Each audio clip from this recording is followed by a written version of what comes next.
beribadah? Padahal kita sudah ada ketentuan siapa surga, siapa neraka, siapa yang taat, siapa maksiat, siapa kafir, siapa beriman. Untuk apa kita beribadah? Masuk surga itu karena ibadah atau karena ridha Allah? Coba jawab. Ridha Allah. Tapi ingat, jangan terputus bahasa itu. Sering bahasanya sampai di situ saja. Masuk surga memang dengan ridha Allah. Ridha paham kan? Makna ridha Allah, siapa yang disenangi oleh Allah masuk surga, ya aku masukkan. Siapa yang aku masukkan neraka juga aku masukkan neraka. Tapi ingat, mendapat ridha bagi siapa? Bagi orang yang taat. Hadis Nabi kan, ridallahu fima amarahum wa suhtullahu fima naharuhum. Ridha Allah terdapat pada perkara perintah amar, wajib dan sunat. Taat berarti.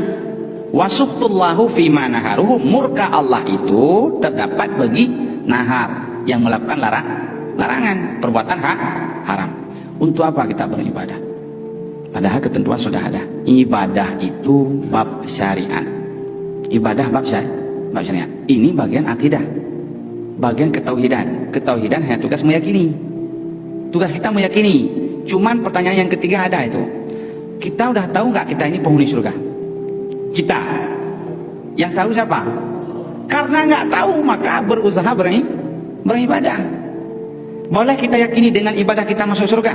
Emang siapa kamu nggak mampu mencari surga dengan ibadah model-model kita? Jadi ibadah ini perihal bab syariat. Doa ibadah, salat ibadah. Untuk apa kita salat? Padahal penentu surga sudah ada siapa? Pertanyaannya, perintah salat itu siapa yang nyuruh? Allah juga. Aku nggak mau salat karena ketentuan sudah ada. Berarti kamu ditentukan oleh Allah, kamu menjadi penduduk neraka. Ini ingat, ketika Allah mentakdirkan maqasid, Allah mentakdirkan wasail. Maqasid tujuan, wasail perantara. Ketika Allah ciptakan, takdirkan seorang kaya, Allah takdirkan juga dia rajin bekerja. Ketika Allah takdirkan penghuni surga, Allah takdirkan dia taat. Ketika Allah takdirkan dia penghuni neraka, Allah takdirkan dia wasail apa? Maksiat. Memang ketentuan sudah ada sejak azali kan. Dalam azali ilmu Allah sudah mengetahui. Tetapi kenapa kita beribadah? Ibadah ini bab kita hanya usaha. Jangan yakini dengan ibadah. Pertanyaan lagi, di hari akhirat Allah menghukumi manusia itu dengan hukum syariat atau dengan hukum tauhid seperti ini? Jawab, dengan hukum syariat. Kenapa Allah masukkan ke surga? Karena kamu taat. Kenapa kamu masukkan neraka? Karena kamu maksiat.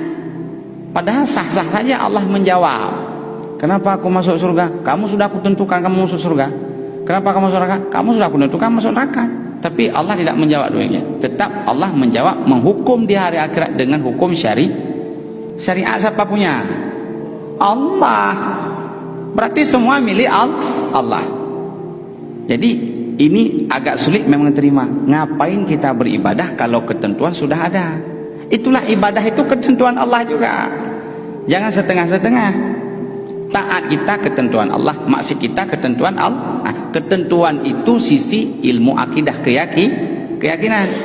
Sehingga orang ngambil kesimpulan, aku duduk ya nggak mau salat lagi. Kenapa?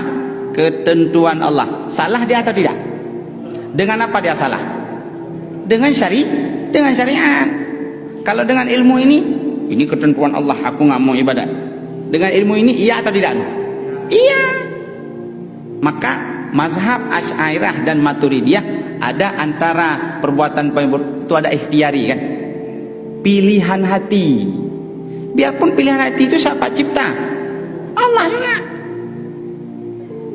Jadi berkesimpulan, beribadah tetap kita fastabiqul khairat, beribadah terus biarpun ketentuan sudah ada.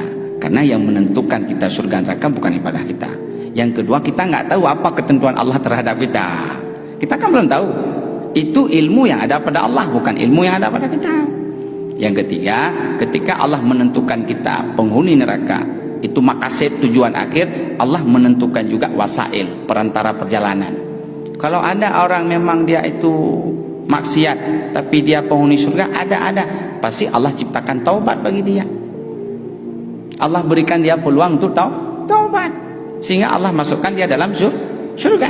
Sudah pernah kita kisahkan kan, hidup iman, meninggal gak iman, hidup gak iman, meninggal sudah iman, hidup taat, ujung gak taat. Tapi ada orang hidup gak taat, begitu meninggal sudah dalam keadaan taat. Itu siapa yang mampu melakukan itu semua? Allah. Oleh karena demikian, beribadahlah terus, ridha Allah terdapat bagi orang yang mau beribadah. Surga itu memang masuk dengan ridha Allah, kasih sayang Allah masuk. Tapi dapat kasih sayang terhadap siapa? Bukan terhadap orang yang bermaksiat, terhadap orang yang taat.